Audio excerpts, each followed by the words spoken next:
Bonjour à toutes et à tous, bienvenue pour ce 4e petit cœur. Cette fois-ci, nous allons le faire en mat et en gris. Je fais le démarrage en mat complet et une fois que j'ai avancé, je vais utiliser la paire centrale pour travailler en gris, ce qui va donner ce côté un petit peu plus léger que nous retrouvons dans le cœur. Je finis aussi ici en mat. Le démarrage et la finition ne seront pas remontrés dans cette vidéo. Vous pouvez vous reporter aux vidéos sur le démarrage, donc vidéo spéciale petit cœur, le démarrage. Pareil pour la finition, vidéo spéciale petit cœur, la finition. Pour le fil, j'utilise comme d'habitude du DMC 80, donc c'est ces petites bobines là, du spécial dentelle. Vous avez le lin en 62 qui va aussi, qui est de la même grosseur, mais prenez ce que vous avez chez vous. J'ai préparé 8 paires. Alors, comme je vais mélanger du mat et de la grille, je ne sais pas quelle va être la paire qui va servir de meneur dans la grille. Donc, j'ai préféré mettre un petit peu plus de fil que d'habitude quand je travaille sur mes paires passives pour être sûre de ne pas manquer. J'ai fait mon montage comme d'habitude. Je place ma première épingle qui sert de poteau ici. Mes meneurs, je leur mets 2 torsions et je vais faire déjà un aller-retour en mat pour tout bien caler. Alors, vous savez, on en a déjà parlé dans les autres cœurs. Ce que je peux faire ici maintenant, c'est venir caler mon trou d'épingle là, 1 mm à côté, pour avoir de quoi crocheter à la fin. Donc, si vous y pensez, vous pouvez le faire. Et sinon, nous avons déjà vu lors de définition comment faire pour tout crocheter. Vous pourrez vous reporter à la vidéo spéciale finition que j'ai mise à part pour éviter d'avoir à reprendre le petit cœur numéro 2 pour voir comment faire la finition. Donc n'hésitez pas à vous reporter à ces vidéos spéciales pour le démarrage et pour la finition. Donc ici, je n'hésite pas à venir planter donc mon épingle à la jonction. Alors pas à la jonction entre les 2 traits parce que ça c'est une paire passive, juste à côté comme si j'étais dans l'alignement de mes trous d'épingle, donc un petit millimètre au-dessus. Alors ce qui est intéressant là, c'est de savoir que c'est possible dans n'importe quel carton. J'aurais pu redessiner tout mon cœur pour que ça coïncide, mais ça ne vous apprend pas non plus à le gérer quand vous tombez sur des cartons où les épingles ne sont pas, entre guillemets, aux bonnes places pour vous faciliter la vie. Donc n'hésitez pas à bouger un petit peu vos épingles, alors pas non plus 3-4 mm évidemment, juste à côté pour vous permettre de faire des crochetages plus facilement. J'ai avancé un petit peu mon mat, je vais maintenant introduire une paire en format grille, c'est-à-dire que une de mes paires passives ici va avoir une torsion et être traversée en point ouvert. Alors, pour rappel, ma partie en mat va être traversée en point fermé, donc croisé, tourné, croisé, et une seule paire va être croisée en point ouvert, c'est-à-dire croisé, tourné. Je vais prendre là mes meneurs sur la droite, je les pousse. Je vais mettre de côté 3 paires passives que je vais faire en mat sur ma droite, 3 paires passives en mat sur la gauche, et en fait cette paire centrale va être traversée en point ouvert. Comme je vais la traverser en point ouvert, je lui mets une torsion. Les autres, je vais toujours les laisser sans torsion. Je reprends mes meneurs, je traverse les 3 premières paires en point fermé pour créer un mat. Avec mes meneurs ici, comme je vais traverser cette paire en grille, je lui mets une torsion, comme nous l'avons vu avec le petit cœur numéro 3. Ces 2 paires se traversent en point ouvert, donc croisé, tourné. Celle qui est traversée, je la mets de côté. Ma paire avec le meneur est là. Je lui laisse sa torsion et je traverse en point fermé les 3 autres paires. Donc je recrée le mat de l'autre côté. Je plante mon épingle et je tourne. Alors ça ne va pas faire une grande grille, mais vous allez voir, ça va faire une petite décoration en plein milieu. Je vais répéter ça tout le long, c'est-à-dire traverser en mat les 3 premières paires. Sur mes meneurs, au milieu, je rajoute une torsion pour traverser la paire en torsion en point ouvert, comme si je faisais une grille, et les 3 suivantes en point fermé. Je place mon épingle, je fais avec mes meneurs les 2 torsions puisque je tourne autour de l'épingle. Et là, je prends le temps de mettre en place. Et vous allez avoir le schéma que je veux obtenir apparaître tout doucement.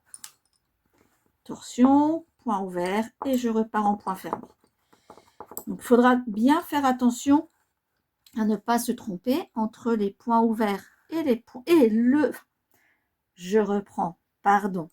Il faudra bien faire attention entre les paires en point fermé, qui sont plus nombreuses, et la paire en point ouvert, qui est au centre. Et comme on a cette paire en point ouvert au centre, c'est pour ça qu'on ne peut pas déterminer quelle va être la paire de meneurs, puisqu'on va avoir toujours un fil qui change au milieu. C'est pour ça que je vous ai dit au départ que j'ai rempli plutôt un peu plus mes fuseaux pour ne pas me mettre à manquer. Mais à l'arrivée, je vais avoir des fuseaux encore bien pleins et certains bien vides.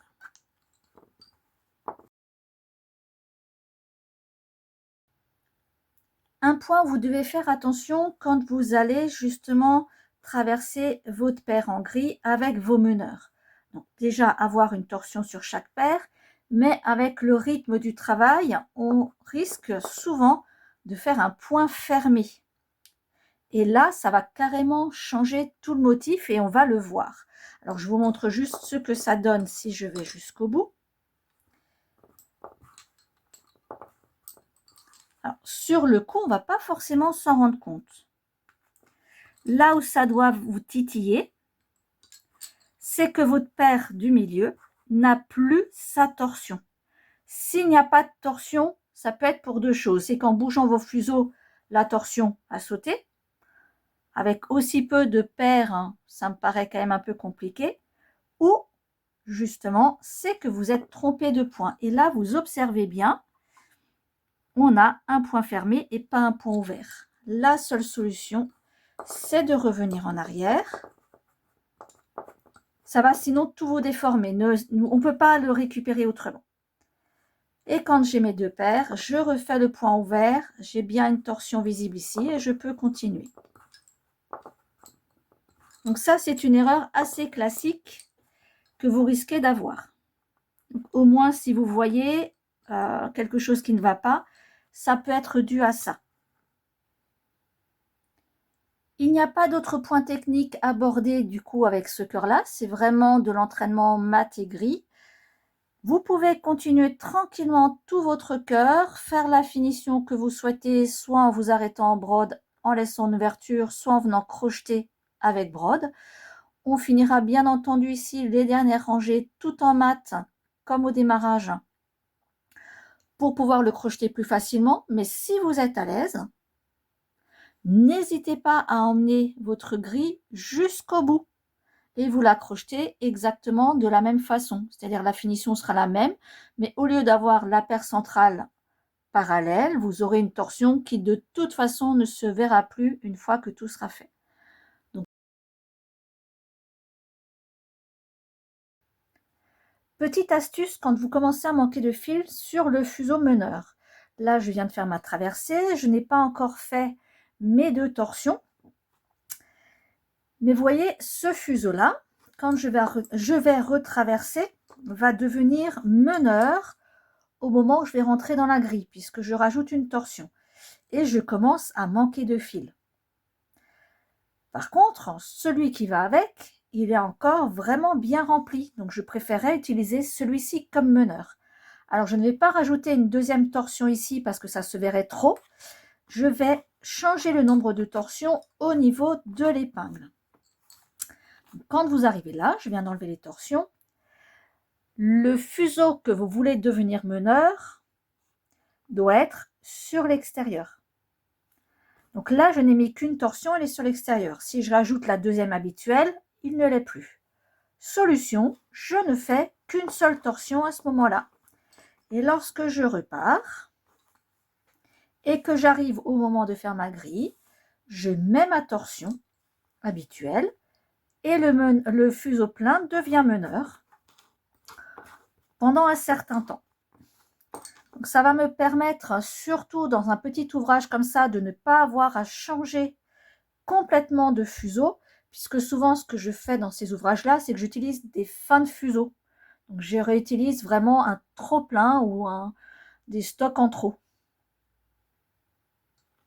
Par contre, ce n'est pas forcément une option que je conseille si vous êtes dans un gros ouvrage avec de la grille ou autre, parce que ça a quand même ses limites. Il faut quand même de temps à autre se dire qu'il vaut mieux carrément changer le fuseau. Si vous êtes dans un grand napperon ou dans un ouvrage vraiment conséquent, ce sera plus simple que de tricher à chaque fois. Mais ça peut être aussi une solution simplement pour arriver à un endroit où vous pouvez faire le changement de fuseau plus facilement, à un endroit où ce sera plus discret, et éviter de devoir faire votre changement de fuseau en plein milieu d'une grille, par exemple, en plein milieu d'un fond torchon, où ce serait trop visible. Donc ça peut être une solution provisoire pour décaler le remplacement de fuseau.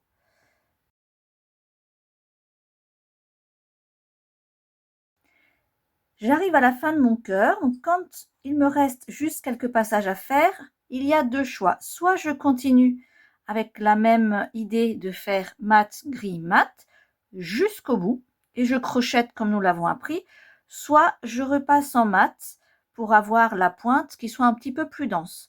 Ici, je vais repasser en mat. Pour repasser en mat, je vais simplement traverser le tout avec mes meneurs. Même la paire qui faisait la grille, je n'enlève pas la torsion, je la garde pour respecter le dessin au-dessus. Et je reprends le travail du mat habituel jusqu'au bout. Je ne reprends pas la finition en détail ici, je ne vais pas procéder au crochetage et en brode. Si vous avez besoin, vous avez la vidéo spéciale finition qui reprend ce que je vous ai montré dans le petit cœur numéro 2. Donc juste la partie finition. Donc n'hésitez pas à vous reporter à cette vidéo. À très vite pour le prochain petit cœur.